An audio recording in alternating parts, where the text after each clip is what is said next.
you would like to have your own short segment on theological discussion, be sure to email him at askchristiananarchist@gmx.com for more info. Here we go! You're listening to Theological Discussions with Christian Anarchists. Well, I've got nothing better to do. He did not just say that. One man, one mic, plenty of scripture, and absolutely no filter for truth. He's a 5-point Calvinist who affirms theistic evolution. He reeks of being hellbound. This guy shares more videos of James White than James White.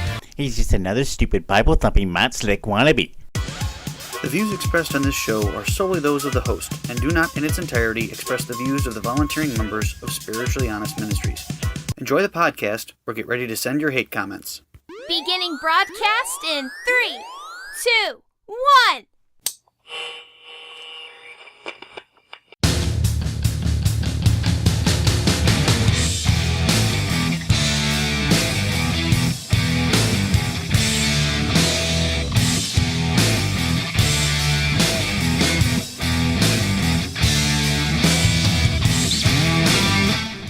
What's up? It is your boy, the Christian Anarchist here, and you are tuning in for the Theological Discussion.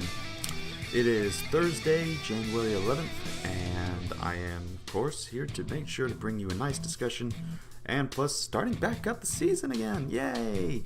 Alright, so, gonna make sure also not to mess up anything with the, set here,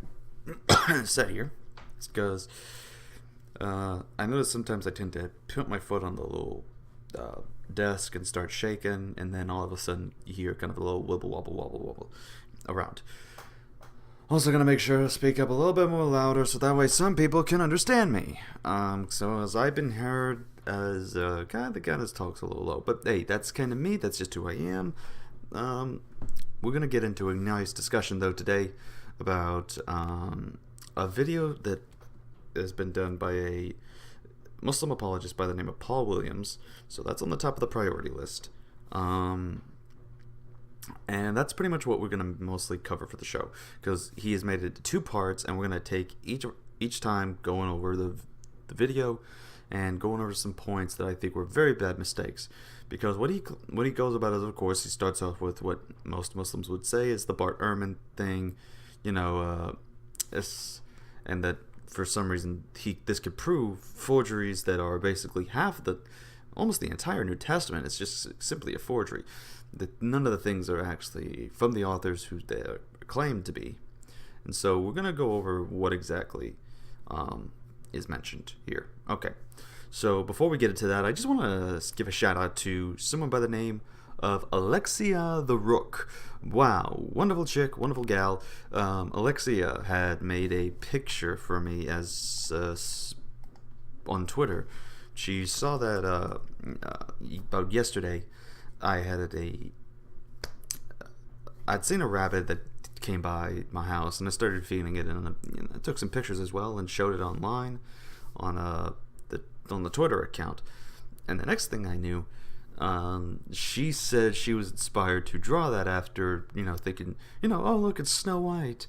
A male Snow White. It's like, oh, yeah, so make a picture. And then it's making one after I'm like, oh, good gracious, how is this going to turn out?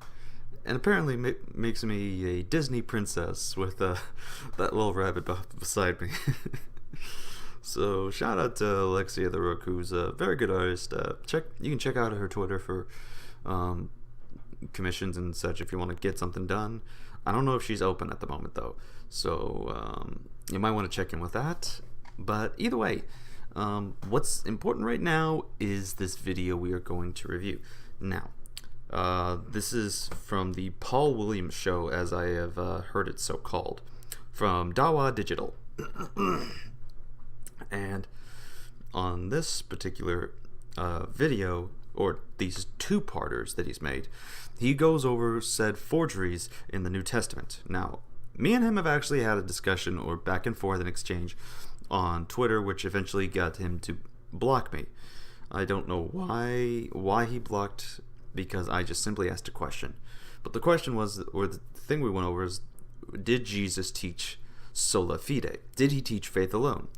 Paul kept saying he taught faith by works, and this got started because he got into a discussion with James White about this particular issue and kept making the claim that, yeah, you claim that sola fide is in that church, but guess what? Jesus taught faith, salvation by faith and works.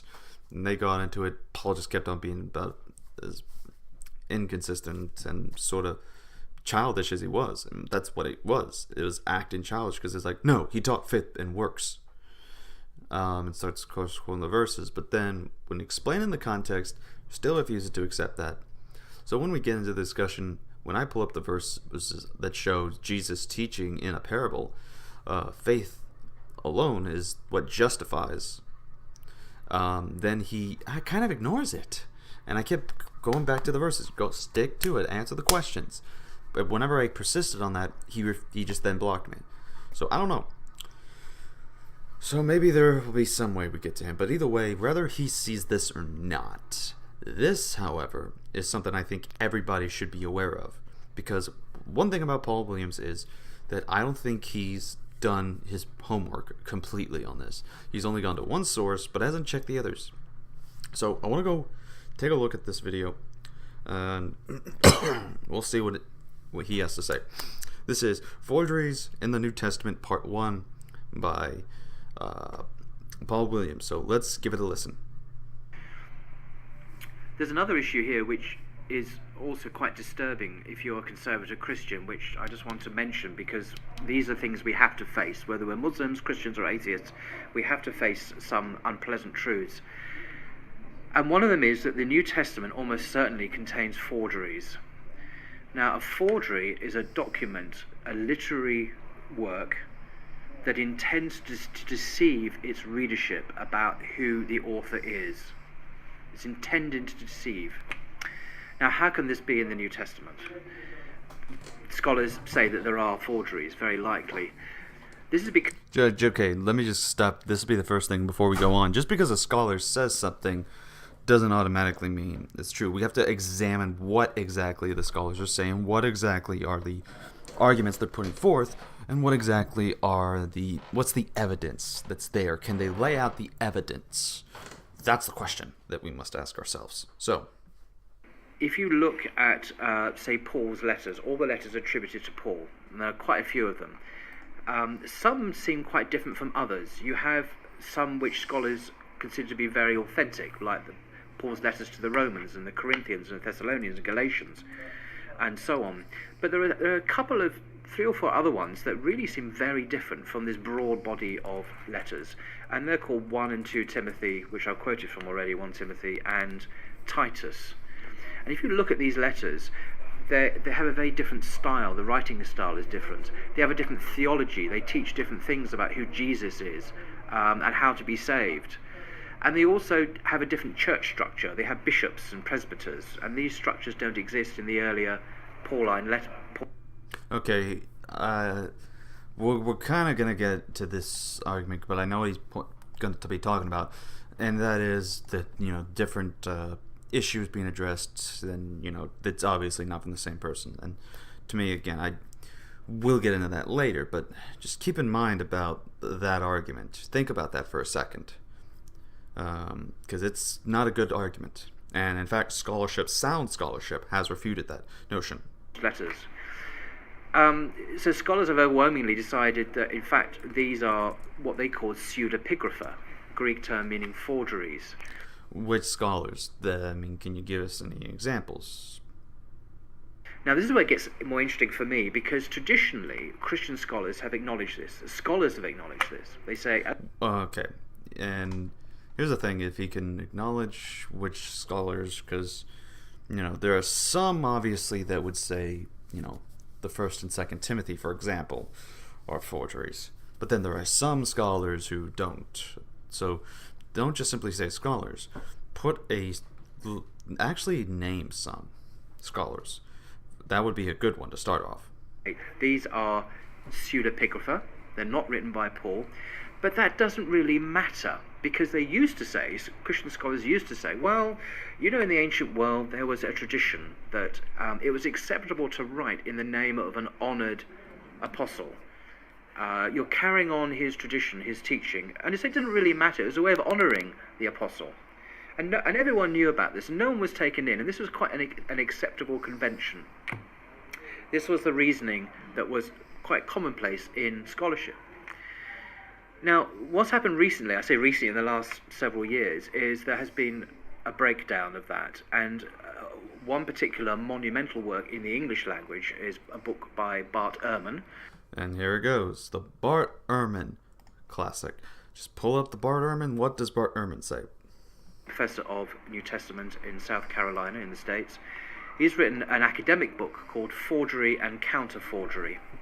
Now, this is a big, fat tome. It's about 700 pages. It's written for scholars, and I've had the pleasure of having read it as well, from cover to cover. And in the opinion of not just him, but all the specialist reviewers that have read it, this book is the bee's knees. He makes his case, he establishes it, he's right. Okay, specialist reviewers. All of them?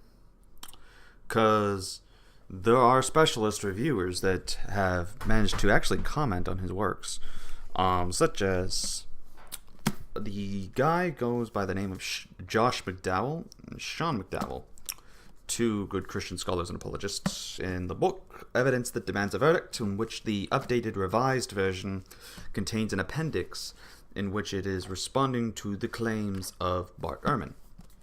So there's that one. Then, most of the guys on the Ehrman Project, for one.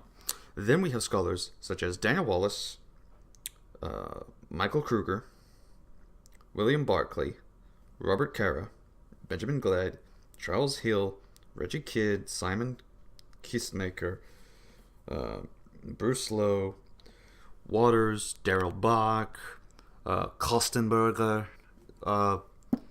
These are guys that are also the specialist reviewers of works and have responded to Ehrman and have inspected his books.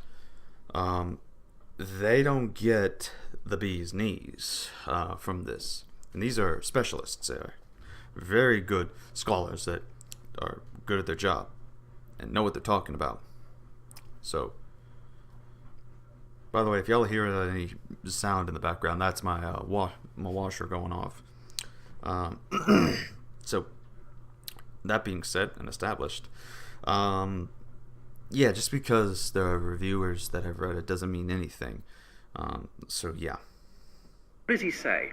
Well, he looks at all these texts, and he says many things, but one of the things I want to mention here is he looks at this assumption, and it is an assumption that scholars had, that it was an acceptable convention in the ancient world to forge documents in someone else's name, and that it didn't really matter. Mm-hmm. So if someone wrote, I'll give you an example, and this is an historical, it actually happened. In the 2nd century, a clergyman was caught writing the 3rd letter of Paul to the Corinthians. Now, we only have 2 Corinthians, 1 and 2 Corinthians in the Bible. And in the 2nd or 3rd century, a priest or a pastor was caught by his bishop actually forging 3 Corinthians, a document that doesn't exist as far as we know. And when he was asked why he did this, why are you right, by the bishop, he said his defense was out of love for Paul. That's what he said. He admitted that it was a forgery, that he was forging Paul's letters. He said, I did it out of love for Paul. The bishop was not impressed, to put it. And neither would I be. So, 2nd, 3rd century, way after the time of Paul. So, these documents obviously would not belong in that particular canon, because 2nd to 3rd century, and I'm pretty sure people would also be able to figure it out as well at that point, if it was a forgery. And plus, we would have the materials to figure it out as well. So, unless someone had seen this particular text and was able to figure it out, because you also at that time, people who knew the disciples, who also then knew the people who were trained by the disciples. So they were able to keep away and figuring out who actually wrote what. So, yeah. Now, what I want to stress here is that Bart Ehrman has looked at this assumption in the light of every instance of known forgeries being discovered in the early church and in the ancient world, and what people thought about it. Did they go, oh yeah, cool, not a problem, or did they express outrage, criticism, and great deal of condemnation for this kind of activity? And in fact, it's the latter. In virtually every instance that we know of from the ancient world, when forgeries were detected, they were condemned and they were thrown away. And the very thought that there should be forgeries in the New Testament would be absolutely abhorrent. Yeah. So that's why when people were trying to forge it, as you said, in the 2nd and 3rd century, obviously they would have gotten rid of it. But look what we have now. Not a single thing has been identified for these other texts within the early church at that point as a forgery. So around 1st, 2nd, and 3rd century, even maybe 4th century if I should say so, we don't see anything of a forgery that it's been put in there at that point in time. So in fact, the common scholarly assumption till recently has proven to have had no basis in fact. So when scholars, as they do, mostly say that the first letter of Timothy, for example, is a forgery. Okay, he keeps saying, when scholars say, can you name a single one besides Ehrman? Because you keep saying as in a plurality. Can you give another one? I mean, you say you study this issue, but I don't hear much from you on this. And right now my camera is about to mess up there, so I have to... right? There we go. So yeah, could you just name a scholar for us? It's an intention. The intention here is, and I want you to listen here. In fact. So when scholars, as they do, mostly say that the first letter of Timothy, for example, is a forgery, it's an intention. The intention here is to deceive the reader. And if the early church had known that this verse, had believed that this letter was a forgery, they would not have included it in the New Testament. There's actually... Yeah, here's the thing about that. They would have, yes, I agree, would have been able to know if it was part of the early, epistles, and if it was part of the original, or if it was a forgery, they would have known. And they know it was not a forgery. That's why it's included in the canon at a very early age, and why no one in the early centuries had disputed against it when it was being written. So there are people who doubt the authenticity of 1 Timothy, as was just mentioned. However, as it says here in the NIV Study Bible, by the way, from Zondervan, because, scholarly notes from scholars here, say, quote, some objections have been raised in recent years on the basis of an alleged uncharacteristic vocabulary and style, but other evidence still convincingly supports Paul's authorship. See 2033, which is right behind it. And that is, it says, quote, pastoral cares. Okay, this is the pastoral letters. That's the essay. Pastoral characterizes the contents of 1st and 2nd Timothy, as well as Titus. These letters provide instruction concerning the care of the churches. Biblical interpreters have raised more doubts about the authenticity of the pastoral letters than about any of the other letters of Paul by, quote, 1. The events mentioned in the pastoral cannot be fitted into the accounts of Paul's life and ministry in Acts. 2. The theology is different from that found in the other letters of Paul, and the church organization is more advanced. Sounds similar with what the objections we're hearing about from Paul Williams, I mean. Then number 3, the vocabulary and style of writing are not characteristic of Paul. So it says, quote, although these may be formidable objections to authorship by Paul, there are satisfactory answers. Number 1, Paul's death is not reported in Acts 28. In all probability, he was released from prison and went on another mission. See map and accompanying text, during which there was adequate time for the historical events mentioned in the pastoral letters to take place. Okay, so right there, we see there's probably some room there because they don't record the death in Acts 28. And there could have been more that went on after that. So therefore allows room for this. Number 2, the theology is consistent with that found in other letters of Paul, and the church of organization in the pastorals is no more advanced than that which is found in Philippians. See Philippians 1:1 and the note. In fact, let me see if I can actually turn to Philippians just to show the point. So, Philippians 1:1. Paul and Timothy, servants of Christ Jesus, to all God's holy people in Christ Jesus at Philippi, together with the overseers and the deacons. Wait a second. Right here we see it. Overseers and deacons. Exactly what we're seeing about in the pastoral epistles. Overseers and deacons. So, while the scope of these letters is too limited to draw any firm conclusions about authorship based on vocabulary and style, these features of the pastorals can be satisfactorily accounted for by considering the different circumstances, addresses, and subject matter that Paul is dealing with. Certain themes and phrases reoccur throughout the pastoral epistles, and that is, quote, God is the Savior, sound doctrine, faith, and teaching, godliness, and then controversies, which again are scattered throughout the entire parts of the Bible, for all that matter. Oh yeah, as well as trustworthy sayings.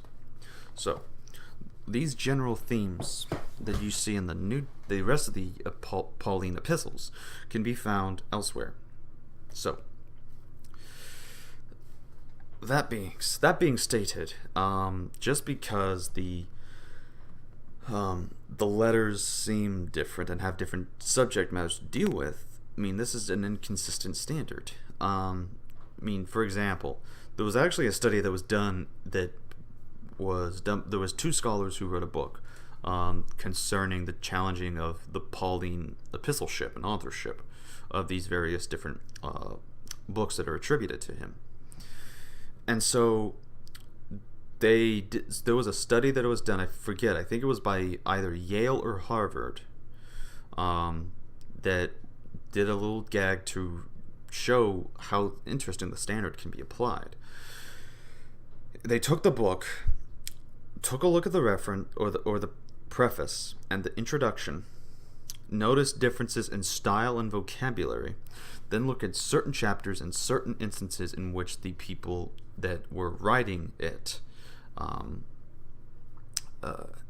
had noted, and each person that had different chapters noted that these different chapters, even if it was 2 different chapters written by the same person, these 2 different chapters written by the same person still had differences in vocabulary and style. Therefore, their gag that they tried to do when they examined it like this is to say, well, there were people who also wrote afterwards, meaning there were people that these 2 authors that wrote the book, they didn't write all of it. There were people that came in and added something later on. And it shows that just simply to use that standard, that's what it's going to ultimately boil down to. Obviously, by the way, this information was given to me by in a lecture that I seen, or a critique that was done about this book that is mentioned, Forged, by John Warwick Montgomery, who's a PhD, by the way, a scholar. So there you go. And when he's critiquing it, what John Warwick Montgomery notes is that this argument about differences in style and vocabulary is nothing. It only says that there was just a difference in what's going on. So what happens in the Quran, there are obviously different topics that's being addressed. So obviously there's times in the Quran where the vocabulary and the style is different. Does that then mean there is a different author of the Quran in certain surahs? I would hope you'd say no to that. I would hope you would actually think, use your reasoning at that point to determine that they're dealing with different subjects and the Quran is dealing with the subject. It still have the same author, regardless of the differences. Obviously, if you were to write Paul Williams, and you were to write a scholarly book refuting Christianity, and then you were to also write a love letter to somebody, someone gets the love letter and your scholarly book, examines the writing. Obviously, two different styles, two different vocabulary kind of concepts. So obviously, should we conclude two different authors or the same author but dealing with different subjects, using different vocabulary, because that is what he's allowed to have. Now, that's, again, poor argumentation. Very poor argumentation is what this is. Well-known name was condemned by everyone. This letter contains eyewitness testimony. So it says, I saw Jesus on the Mount of Transfiguration. It has a transfiguration story that Peter was a witness. But it's actually a made-up story, according to the vast, vast majority of biblical scholars today, including... Okay. Names, please. If you're going to say I could say the vast majority of scholars have concluded that the night flight of the night flight of Muhammad when he rode on a horse to heaven, that most scholars at least will say it's a forgery, that it was added in the tradition later. Obviously not going to be something substantial. Or I could say most scholars say Muhammad never existed. Or I could say say scholars say this, scholars say that. It gets you nowhere to just say that. Proving it with arguments, evidence, and the facts is what's important. So if you can also name the scholar, name the book or the source in which it's referenced. Because note, while I'm going to be doing this, I'm going to be doing the exact same thing by actually going to the scholars of the Bible and showing what they have to say on the matter, and using actual arguments and evidence and citations. So, biblical scholars. That's not controversial. This is widely accepted. Except in fundamentalist seminaries in the United States, who by definition specialize in believing anything and everything that's here on the surface, because that's what fundamentalists do. Okay, I don't get this with fundamentalists. So we believe in the fundamentals of Christianity and believe in the essentials. Is that so wrong to believe? You obviously have to be a fundamentalist Muslim. After all, do you believe in every single word of the Quran? Do you believe it's the literal word of Allah? Do you have to? Is there anything in there that you have to accept as fundamentally true, as fundamentally essential? Do you have to recite the Shahada? Wait, you don't. If you're a liberal Muslim, that's what they say. Liberal Muslims will say, no, you do not have to recite the Shahada to become a Muslim. Do I have to follow the Sunnah in the Hadith? I don't, according to liberal Muslims. But fundamentalist Muslims say, yes, follow the Sunnah. Follow the Sunnah, it's in the Hadith. Once you follow the Hadith in there, you know the ways of the Prophet. That helps with Islam. That is part of Islam right there, is to follow the Sunnah.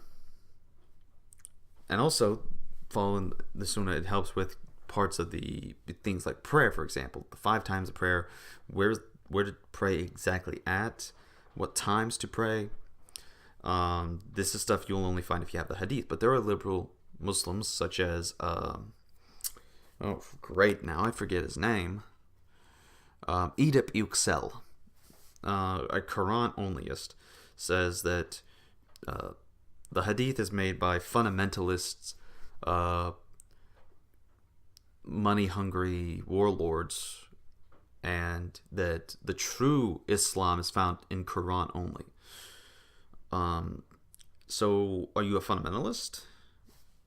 I just ask that you really not treat this as a thing with a grain of salt, because I could then go to some people who are liberals and show, behold, there is a book written out by a man named Gary Wills, Yale University graduate, PhD, why the Quran, what the Quran meant and why it matters, in which he makes a lot of weird assertions, saying that there are the early Islam and that the Quran teaches strict pacifism, meaning not even self-defense violence was permitted by Muhammad or these other people. So then how do you deal with Surah 9 with self-defense passages or any of these other things when warfare is involved? How do you deal with the fact that there were these things when the author is saying, well, what the Quran really meant is that Islam is absolutely monolithically pacifistic. No violence whatsoever was ever advocated or even done by these Muslims. That's according to Gary Wills. Then as this one reviewer even mentions Shadi Hamid on the Washington Post says that quote, Wills makes other claims that are simply misleading, as when he asserts there are no portions of the Quran that discuss Sharia. So do you accept Sharia laws being something that's been discussed about? I mean, again, Paul, just think about the logic that you're using by just condemning condemning fundamentalists as if it's a bad thing, when all it is simply is you believe in what is essential to your faith, meaning you affirm the fundamentals. If you affirm the 5 pillars of Islam, you are a fundamentalist by heart, because those are your 5 fundamentals. You affirm the 5 fundamentals, the 5 pillars of Islam, you are fundamentalist Muslim. Just like we Christians have essentials and fundamentals, we affirm those, boom, case closed. So let's hear what more Paul has to say. Everyone else thinks it's a forgery. Yes, so virtually all scholars outside of fundamentalist seminaries think 2 Peter is a... So why exclude them? Should we say, okay, virtually all scholars, but let's ignore Al-Azhar University, a fundamentalist Muslim university, even though I would say, for me, like, I would appreciate you including in the number the fundamentalist theological seminaries that are well educated and brilliant thinking minds. And in fact, that's actually the place where Ehrman came out of, by the way, is these fundamentalist seminaries. He had a fundamentalist background for education wise, but then turned into a liberal Christian and then became agnostic. But Bruce Metzger, for example, fundamentalist. They even co-authored a book together. So yeah, but these fundamentalist authors that coming from these fundamentalist seminaries, I would expect you to use them just like you should expect me to use Al-Azhar University scholars to determine these certain aspects. You wouldn't want me using Orientalist scholars. You wouldn't want me quoting Jared Puen, like in his book that he co-authored with Karl-Heinz Ochleg, which is The Hidden Origins of Islam, New Research into Its Early History. This is a guy who basically says that, the Quran is written in an Arabic that makes no sense, that the Arabic of the Quran is untranslatable and it makes no sense and it is not clear because it is written poorly grammatically, as if written by a child, basically. And that's what a scholar says, right? So a scholar with another scholar, and they say this. Then you have what Gary Wills had said, and he's basically stating all these different wacky interpretations that causes even the Muslim sheikhs and imams and scholars to question the material that is written about in these books. So I would not use these sources to make criticisms against Islam. If I want to go to a source, I'll go to one by y'all's own sources, by a fundamentalist Islamic scholar. That's why when I have studied the Quran, I've referred to Sheikh Yasser Qadi's book on Uzul al-Quran. If I wanted to look up at the Hadith, I'd go to Uzul al-Hadith by Bilal Phillips. And then there are other scholars on there, but I think it's called the Shahaba. It's the things about the companions of the Prophet. So there's all kinds of works I can go to that show and affirm from a fair standard what Muslims believe, while also enlightening us to scholarly truths. Scholarly truths that some Muslims refuse to accept as there. So, that being said, let's listen more. And it's interesting, if you look at in the early church, at the history of the reception of this letter, is very, very fraught with difficulties. Eusebius, the early church historian, in the 3rd century, when he talks about the disputed or doubtful letters that are used in many churches, he classifies the second letter of Peter as a doubtful or dubious letter. So it's not even in the canon at that point. Right, there are people that had doubted. That's all he mentions, is that there are people that were doubting it. But there are people that were doubting many things. I mean, you had people that were trying to be... You had the Judaizers, for example, and some of them wanted to dismiss and discredit anything by Paul in general. So yeah, then you have, of course, Gnostics, and you have all these other different groups out there. Just because they say something doesn't automatically make it true. That's a fact. Just because there are people that are having disputes doesn't mean that automatically it's not true, because you have some people that are saying that, well, there were disputes about...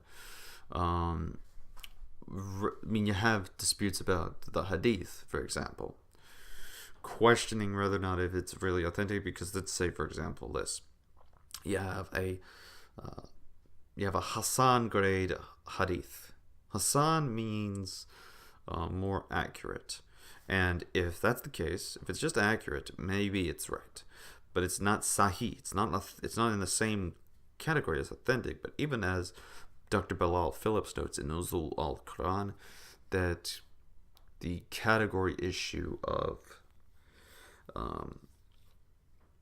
Hassan grade and Sahih grade, back at the earliest stages of Islam during the Hadith period, Hassan and Sahih were basically considered synonymous terms. So, but there's still people who want to question the authenticity of these certain passages, such as when several passages say that the marriage was consummated of Aisha. People want to simply say, oh, they just closed it. There was no sexual relation involved after the marriage.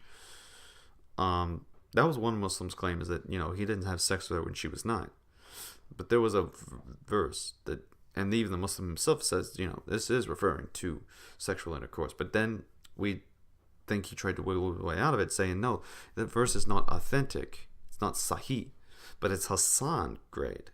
And Hassan, according to Dr. Bilal Phillips, and according to, I'm pretty sure some of the other scholars could agree, like even Qadi and all these others, will agree that when you have an early Islamic history, Sahih and Hassan were basically synonymous terms. So when we have this parallel that adds a little more info than what we see about, we get what can be considered a very reliable and accurate depiction that it adds, along with the fact that they believe, I think it said, bear child or something. I forgot exactly what the hadith is, but I know that it is at least a lot more clearer that there was sexual relations that were involved. And even in the Arabic, apparently, that it does explicitly refer to intercourse. So, most Christians. So it had a very, very slow reception into the church. Now, there are many other things I could discuss, but I just wanted one final point here about... Okay, now apparently he stops here with the video, and we're going to then review in this next part the 2 Peter portion, and show you how exactly foolish the argumentation goes again for this line of reasoning. Alright, so we're taking a look, of course, at the second video, of course, and we'll just see how this turns out, because it's a little shorter. That's why I say a little shorter than the last one, and this one seems to just address, as far as I remember looking up at it, just 2 Peter. Before I think we might get into it whenever this video starts, because I know he keeps bringing up Ehrman and mentions something about Ehrman's findings. So let's take a listen to Forgeries in the New Testament, Part 2. Assalamu alaikum again. It's Paul, and I just wanted to share with you a little bit of information about forgeries that were deliberately created by early Christians to deceive people into thinking they were written by great men like Peter or Paul and the Apostles. And there's a wonderful book I recommend called Forged by Ehrman, and he says, writing in the name of God while the Bible's authors are not who we think they are. And this is by a top scholar in the United States, a New Testament scholar. And I just... Yeah. While you're advertising, I would like to also suggest this wonderful book called A Biblical Theological Introduction to the New Testament, edited by Michael J. Kruger, well, with several contributions by William Barclay, Robert J. Carter, Benjamin Glad, Charles E. Hill, Reggie M. Kidd, Simon J. Kistmaker, however you pronounce it, Michael J. Kruger, of course, Bruce A. Lowe, and Guy Prentice Waters. So right there we see this is a nice, good little introductory to the New Testament. It's very detailed and addresses all the controversies, all the issues. In fact, even the issues about, say, interpolations, such as the Mark 16, verse 9 through 20 passage, and all the other good stuff, as well as going over appendixes of various issues, like the New Testament canon. How do we know what belongs there? The New Testament text in itself, as well as being, an introduction to textual criticism. So it tells you how to go through textual criticism and how the scholars do it. Then you have the synoptic problem, which goes over the issue about the synoptic gospels, and how then do we use some of the things, the use of Old Testament in the New Testament. What else? Because I know there's something else. Scripture versions cited, and that's about it. So yeah, great book. It costed me the $35 to get this because I used a coupon. But this thing normally goes for about $50 on the market.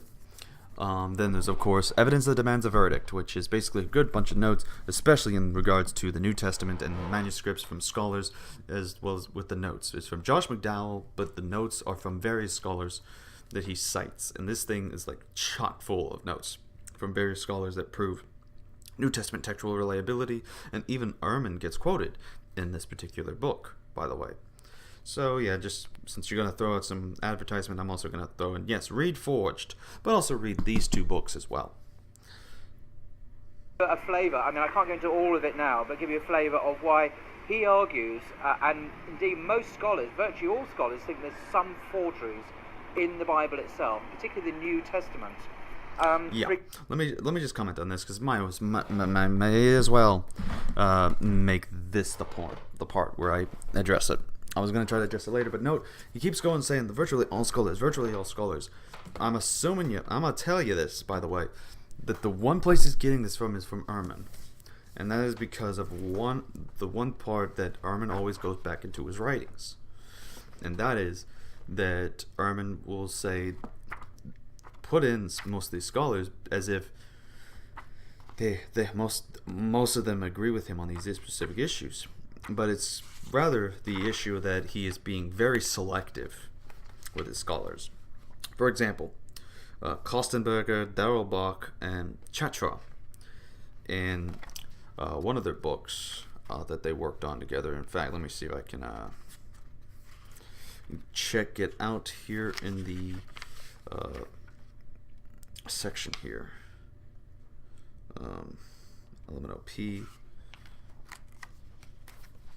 Because I want to make sure I cite the actual name right.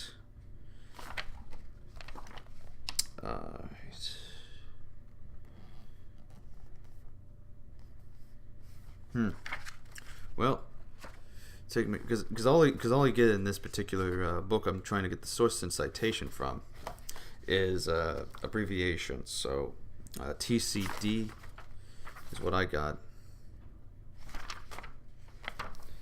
And bear with me for a second now. Great. Well, it looks like I'll have to find it later. But, yeah. It's a book basically from Kostenberger, Bach, and Chetra. And it's in pages 33 through 34 is what we see in this quote. Because they examine the claims by Bart Ehrman in this book. And what they say is the following, quote, Bart Ehrman is smart enough to know that if he can show the Bible is full of contradictions, this will significantly weaken its appeal and authority. Throughout Ehrman's writings, he regularly cites the, quote, modern scholarly consensus, unquote, in support of his claims. According to Ehrman, his views are, quote, standard fare, unquote, held by, quote, all my closest friends, unquote, are, quote, widely accepted among New Testament scholars, unquote, and are, quote, widely taught in seminaries and divinity schools, unquote. This is, of course, in the book Jesus Interpreted, pages 17 through 18. But however, the book that is from Kostenberger, Bach, and Chatra goes to note the following, quote, however, it is only by defining scholarship on his own terms and by excluding scholars who disagree with him that Ehrman is able to imply that he is supported by all other scholarship. And then, as even the leading New Testament scholar Michael J. Kruger notes, on a website, I believe it was Reformation 21 something, but it was a review of Jesus Interpreted from Michael Kruger. He mentions the following about Kruger's works, and that is this, quote, he fails to mention that of all the ATS accredited seminaries in the United States, the top 10 largest seminaries, leading seminaries that train the leading academics in which Barman would have come out of, are all evangelical. You know what that means? Because he says earlier that all the fundamentalists, that's who's not accepting these ideas, and that they're still just taking what's at face value. No, it's the top 10 leading scholarly academic and teaches this stuff are evangelical fundamentalist conservatives. They're conservative fundamentalist evangelicals. That's the top 10 largest seminaries of accreditation. These seminaries represent thousands and thousands of students and hundreds of professors. If virtually all seminary professors agree with Ehrman, then who are these professors teaching at the 10 largest U.S. seminaries? That's a question that is noted by Bart Ehrman, or noted by Kruger about Bart Ehrman.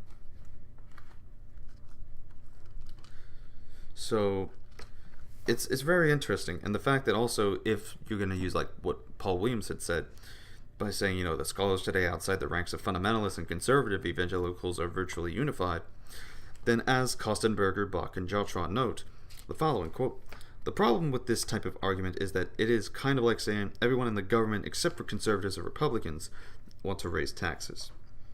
Technically, the statement may be accurate, but the problem is that once you qualify everyone with except for conservatives and Republicans, you are down to about half of America's elected officials. In other words, saying that all scholarship agrees with him on a particular point means very little, since he gets to define what he means by scholarship. So therefore, the scholarship that is cited by him, or that he wants to use to support his notion, is very limited. He doesn't go simply to the conservatives, even though there are times he does actually focus on what conservatives say by going to people like F.F. Bruce and Bruce Metzger, for example. As far as I'm aware that he cites them. So yeah. Let's get back into the video after just making that point, because I feel like it was important. Paul, the second letter of Peter, there are two letters that claim to be by the Apostle Peter in the New Testament. And he says, one of the reasons why virtually all scholars, now this is scholars at Oxford, Cambridge, Yale, Harvard, top scholars. Okay, Oxford, Yale, Princeton, all these other things. These aren't seminaries. These are just, again, we went to one guy who graduated from Yale, he wrote a book, What the Quran Really Meant, and Muslim scholars are in disagreement. They find his ludicrous ideas. Then there are top scholars in Germany, like Jared Puin, who's discovered the Sa'ana manuscript, and he's made the comment saying, these earliest Qurans, if the Quran is so clear, why is it written was it originally written in an Arabic that is impossible to comprehend, that is impossible to translate into English? Again, it's the same kind of consistency you're applying by saying, let's go to these scholars. Well, let's go to these scholars for Islam, and that is in Yale and all these others. Look, some are saying Islam is a complete and totality religion of violence and warfare. Some are saying it's a religion of pure peace and love. In fact, some will even go as far as to say, as Gary Wills had stated, that Islam never even practiced any form of violence whatsoever. Then what? Then explain the violence in the Quran. Oh, I'm not going to deal with that. I'm not going to touch that with a 10-foot pole. And there's no verse in the Quran or anything else that supports Sharia. And trying to assume that Sharia law is something that men invented later, and it is not something that is a Quranic or Islamic idea. Again, just consistent standards, please, because that's what I would do to your Quran by going to actual Islamic conservative fundamentalist scholars, not just simply the liberals that are from these other places that are making wacky ideas and theories. So yeah, let's hear what is going to be said about 2 Peter. The world, and in a subject which is dominated by Christians, funnily enough. He says one of the reasons why virtually all scholars agree that Peter did not actually write the second letter to Peter, as it's called in the Bible, is that the situation being presupposed appears to be of much later times. When Peter himself dies in the year, say, 64 under Nero, there was still an eager expectation that Jesus would return soon. If you look at the Gospels, for example, they suggest that Jesus would return within this generation then living, Mark 13. By the time 2 Peter was written, Christians were having to defend themselves in the face of opponents who mocked their view that the end was supposed to be imminent. So Peter has to explain that even if the end is thousands of years off, because he claimed like a day with the Lord is like 1,000 years, 1,000 years like a day, it's still right around the corner by God's calendar. Everything is still on schedule, even though it says in the Gospels that Jesus will return within his own lifetime. Also, okay, so let's go over that, because as far as the verse I'm aware of that he's citing, he is specifically referring to the passage in which it is mentioned Jesus would some of these people won't taste death before the Son of Man is coming in his kingdom. This happens and is fulfilled in the Transfiguration, because that's when they go to the mountain, they see Jesus. He's there with I believe Elijah and some other I remember it's two specific angels that are there, that are Old Testament prophets, and it's created somewhat in a scene as if in a kingdom, but it's only there for a glimpse at that point. So they get to do get to see the Son of Man coming in his kingdom, and they didn't taste death. They were there. They saw the Son of Man coming in his kingdom, and that's it. So this ain't some idea of the return, but rather the return in the sense of the Transfiguration. This isn't referring to the return as in like what we're still trying to expect for today. And what Peter then is trying to address is just simply saying that, God's calendar is, right, as you were saying earlier, that according to God's calendar, it's still on schedule, it's still on time. But it's all with God, because time obviously works different to an infinite being compared to a finite being that is limited by these certain laws and principles that we have set up for us here on earth, whereas God is not limited by such standards of principles and laws, because he is the lawmaker and the lawgiver on that. So let's continue. also 2 Peter says by Ehrman, is writing at a time when there was already a collection of Paul's letters in circulation, and these letters were considered to be on a par with the Old Testament scripture, if you look at 3:16. But this could not have been happening during Paul's own lifetime, and early church tradition suggests that both Peter and Paul were killed during the reign of Nero. Now, these are some of the reasons for thinking that scholars think that Peter almost certainly could not have been written by Peter. But there's one more compelling reason why. So just because they were killed at that point, or at a certain point, then that means it's not able to be written by him. Let's take a look here at when was Peter killed. So death of the Apostle Peter. So Saint Peter. Where do we see anything about a death? So we have here an age range. Okay. So taking a look at this, we see somewhere between 64 to 68 AD. So that's the range in which we could probably have seen it. Okay, so it doesn't say specifically or explicitly when he died. We just know somewhere in between there. And that... Man, I'm feeling sleepy right now. This is because I'm doing this whole thing. Yeah. But between AD 65 and AD 68 is when 2nd Peter was supposedly written. Now, this can say that by just simply looking at those dates, one can then make the wild jump conclusion.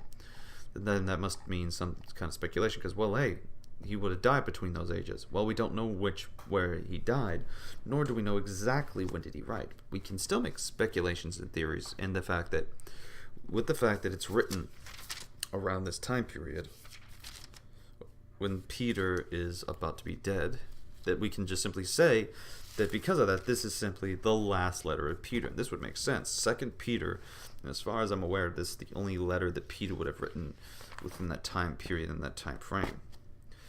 I mean, Polycarp, for example, before his death, wrote a letter. And then you have Ignatius of Antioch write letters before his death from the prison.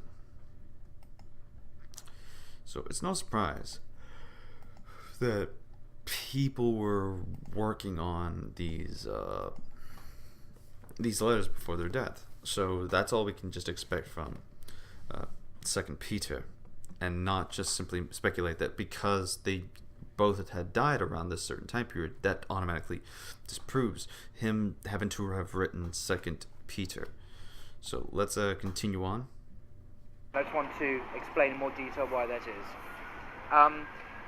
All of Jesus' disciples were Galilean peasants. They were fishermen. Peter obviously was a fisherman. The Gospels mention that. 2,000 years ago, people didn't go to school. They couldn't read. They couldn't write. They were illiterate. And Acts, the book of Acts, says that these were untutored people, talking about the apostles. But if you look at Peter's alleged letters, they're written in very good Greek. They're not written in the language of Aramaic, Peter's language. Mm-hmm. And also that they quote from the Septuagint, this is the Greek translation of the Bible. And they quote from Greek philosophy as well. These are letters written by highly educated and literate people. Now, what percentage of people do you think in the Roman Empire could read and write? Not only in their own language, but in another language, like Greek, and quote from the Septuagint. The numbers are incredible. It's something like less than 1%. Okay, so hang on. I'm gonna look for a video to show you that even from Bart Ehrman's mouth, this idea that Paul Williams has suggested is ludicrous by every stretch of the imagination, and that is that it's saying that out of everybody around that time period in that area, less than 1% were able to read and write, and even especially translate into another language. Are you kidding me? Right now? Because there were, for example, let's say this, tax collectors obviously were people that were there that were also Jews that were working there. So obviously they were knowledgeable in their own language there, and had to also write in Greek so that way they can translate the records to the Romans who they were working for. Okay? So you have Josephus and Philo of Alexandria, 2 Jews wrote in Greek. These people could be definitely in a good population. And this is not just the only time you have people doing that. In fact, I'm going to show you this little interview thing with Bart Ehrman, in which he is on a show with an atheist. And they are going over the issue about whether or not if Jesus existed. But in this one thing, they do mention Paul, and then start questioning whether or not if Paul wrote Galatians. And, of course, Ehrman's like, oh yeah, no one doubts that Paul wrote Galatians. And then, of course, the issue about, well, yeah, but wasn't Paul illiterate? Let's go with that argument. Here's what he is saying about an issue about scribes and such. Listen very carefully to what Ehrman says, because for some of the Muslims that like to quote Ehrman, this is what Dr. Bert Ehrman says that proves that you don't have to be a literate man to write these New Testament epistles, that you can be like a Peter and have something of yours in there. About Paul writing Galatians. Are there some theories that suggest that maybe Paul himself had scribes that wrote for him? Well, every person who wrote epistles in the ancient world dictated them to scribes. Right. So did you hear that? Everybody who lived in the ancient world dictated their epistles to scribes.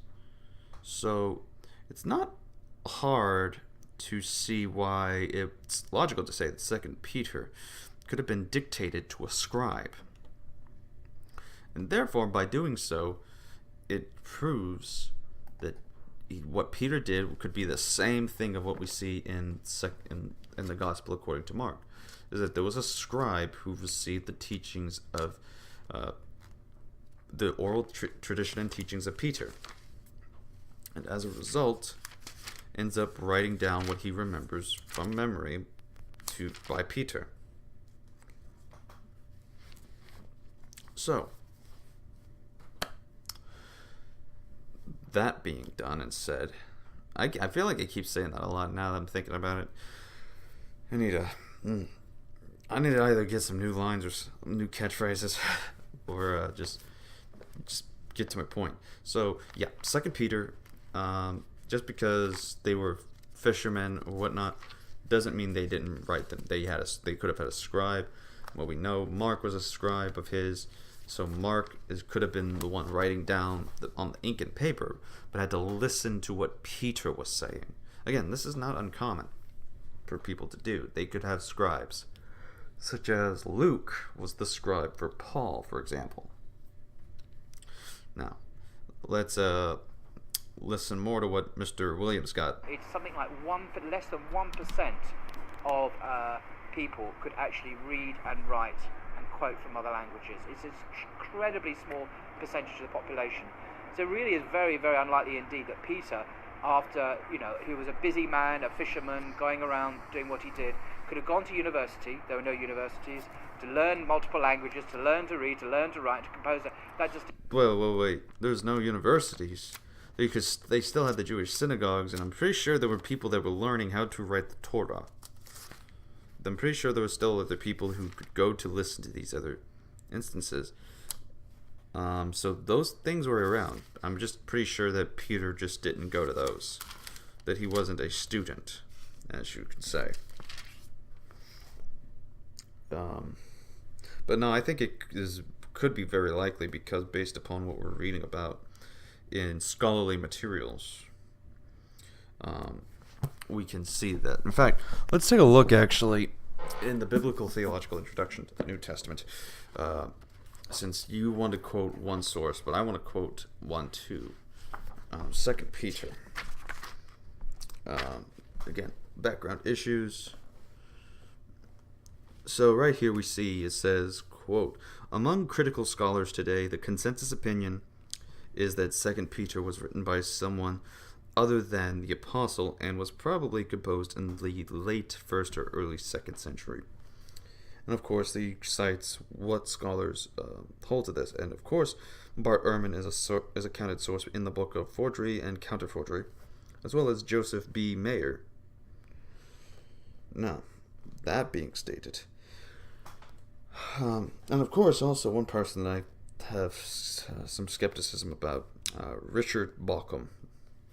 But right here we have, however, this is from the scholar, and the scholar that is being cited, by the way, is Simon J. Keistmaker.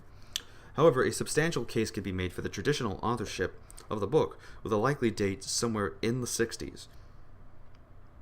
And this can be noted even by scholars like E.M.B. Green in 2 Peter Reconsidered, Donald Guthrie in his New Testament introduction, B.B. Warfield in the canonicity of 2 Peter, then Michael J. Gilmore, and Michael J. Kruger in his book of the authenticity of 2 Peter. So right there, several scholars in agreements here that a substantial case can be made about the authorship of Peter, as well as the fact the date's somewhere within the 60s. Now, it is true that the writing styles in the two epistles of Peter differ from each other. To be precise, 1 Peter's is smooth, while in places 2 Peter is jarring.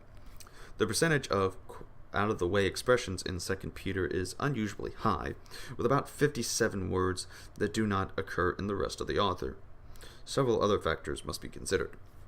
So he starts going after things like stylistic changes must be attributed to the input of the individual scribe, whose methods and works habits differed from others. Then circumstance and subject matter can affect his writing style and vocabulary. These two epistles were written at varying times and in substantially different circumstances. Indeed, 2 Peter was written right on the eve of Peter's death. Moreover, 2 Peter's subject matter was distinctively darker than 1 Peter's, focusing on false teachers and the second coming and the impending judgment. Third, differences between the two should not overshadow the number of striking parallels between the two books. And as Table 7 shows for a few examples, we have inspiration of the Old Testament, doctrine of election, the doctrine of the new birth, need for holiness, sinful angels are in prison, Noah and his family are protected, immorality and judgment, exhortation to Christian living and doxology. All of these elements are found in 1 and 2 Peter, as the chart shows. In addition, the epistle author identifies himself as Peter, an apostle of Jesus Christ. In sum, we have no, and this is the conclusion based upon the evidence and the scholarship by these people. Quote, in sum, we have no reason to doubt that the Apostle Peter is the author of this letter. Indeed, we should remember that the authorial claims of 2 Peter stem from more than just the title. The contents reveal a number of personal references that are presented as coming from the apostle himself. The author confirms his recollection of his presence on the Mount of Transfiguration, where the glorified Jesus appeared with Moses. There they are, Moses and Elijah.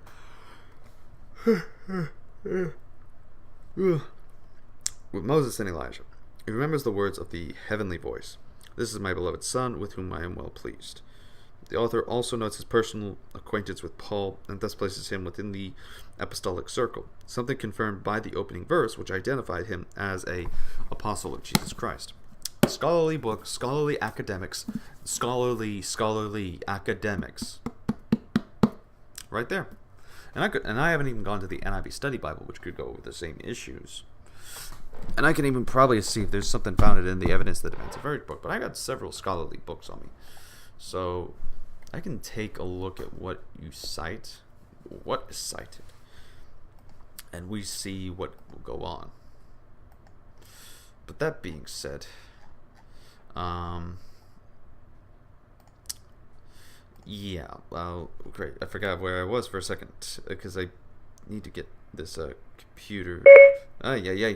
That Siri? No. Bad girl. Bad girl. All right. Very, very Continue, unlikely. Paul. So that's the reason why 2 Peter is seen to be a forgery. But the important point here is that 2 Peter claims to be an eyewitness testimony of the ministry of Jesus. It talks about the transfiguration. But if this is a forgery, as virtually all experts say it is, what this means is in the... Virtually all... Let me just fill in the blank there, as Urban should note. Virtually all experts that agree with me, which is not too huge of a percentage, by the way. That's what you should mean, is virtually all experts that are only in this camp, which is not a huge number. We have forged eyewitness testimony. So we have statements purporting to be by an apostle that are made up by someone else intending to deceive the readers into thinking that the apostle himself was bearing witness. So the New Testament contains deception and forgery.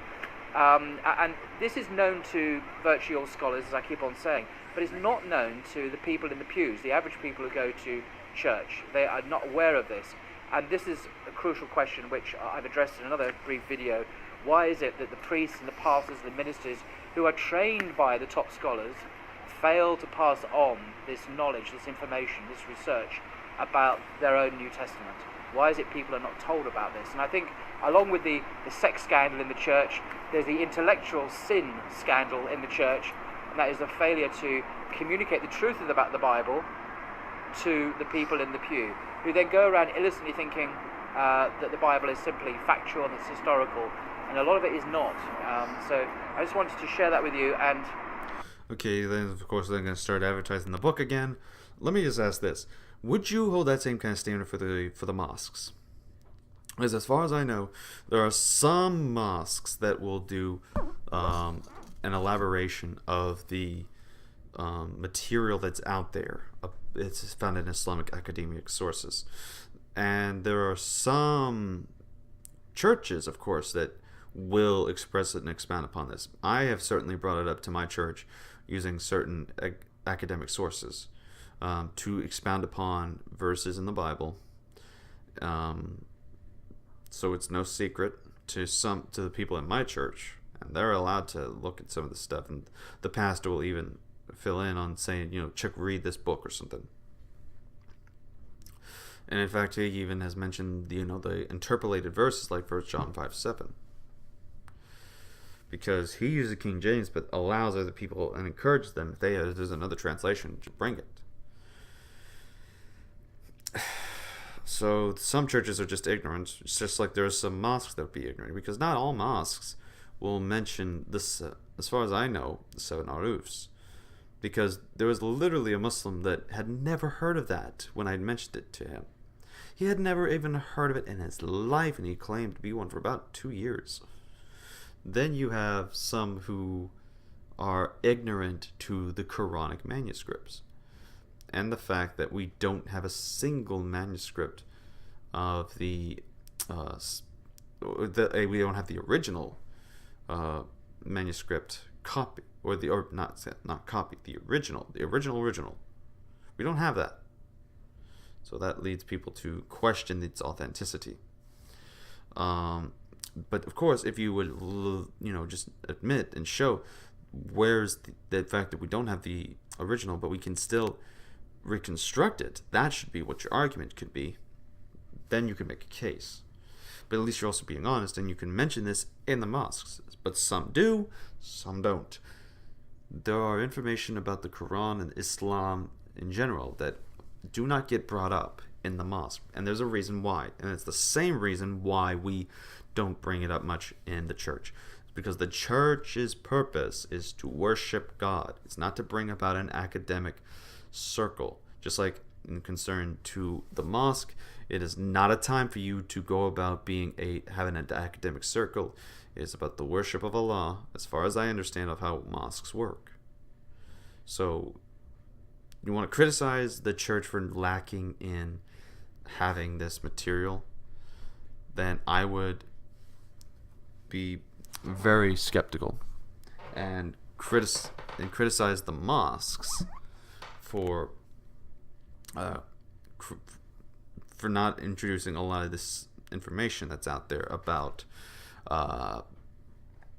what's found in the Quran and the Hadith. But I'm not going to do that. I'm not going to just simply ignore what is said by some of these people. I'm not just going to then dismiss the mosques because they're ignorant of some of these things, because they have a purpose in why they do what they do. Right. And in fact, I want to just mention one thing here. Going back to the argument that was laid out about what is it? So I remember the style argument that was mostly being argued here. That's mostly what was argued. Is styles is different and vocabulary is different. Listen to the guy John Warwick Montgomery that I mentioned earlier. This is from the broadcast, and I want you to listen to closely what he says that puts an end to the case provided here by Paul Williams. Let's listen.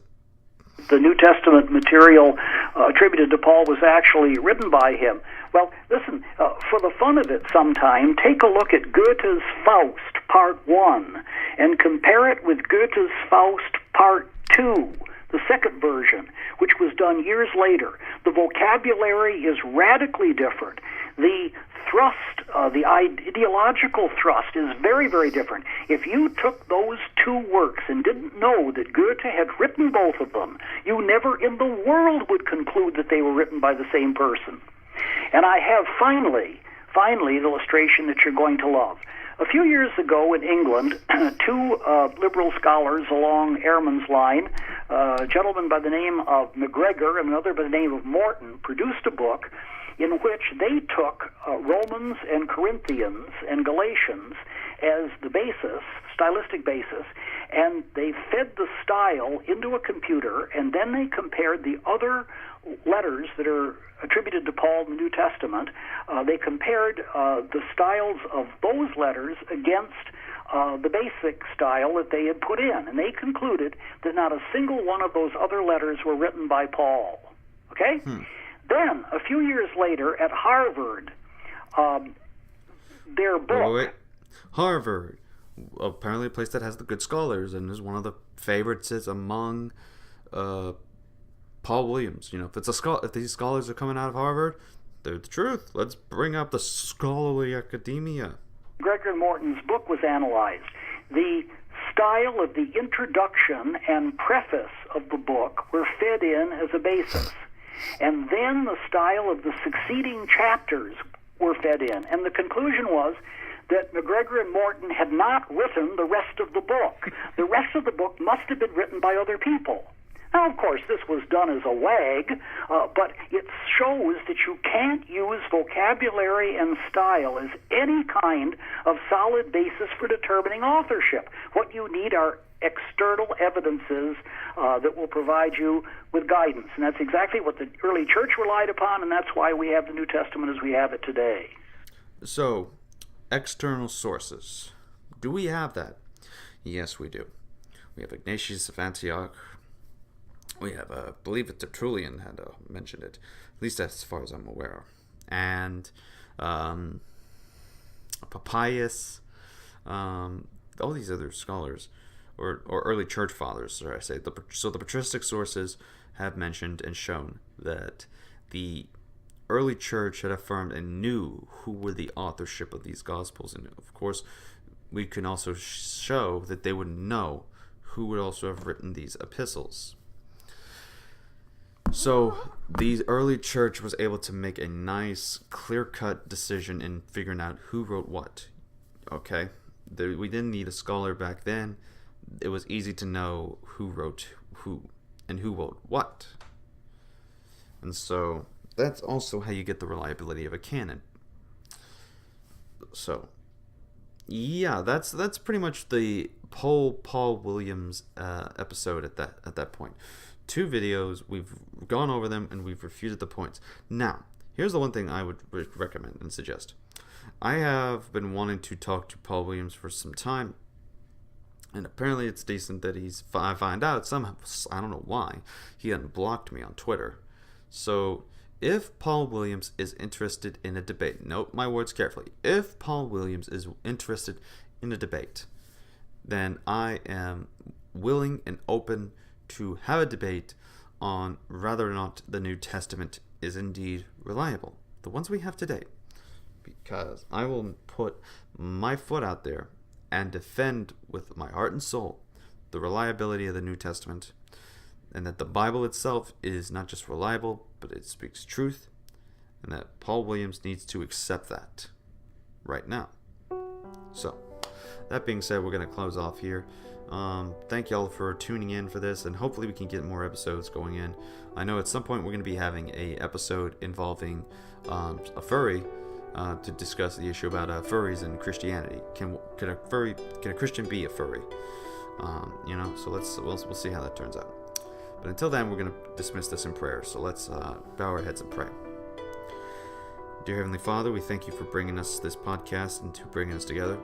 We thank you for allowing us a chance to, this wasn't much of time to expound upon what simply the Bible says, but defending your word with your saints and allowing us to examine the claims that are made, to thoroughly refute them, and occasionally went to scriptures. Lord, may you guide us, and may you grant us mercy and blessings. We thank you for your Son, Jesus, who died on the cross for our sins, for if it weren't for him, we wouldn't be forgiven. Amen.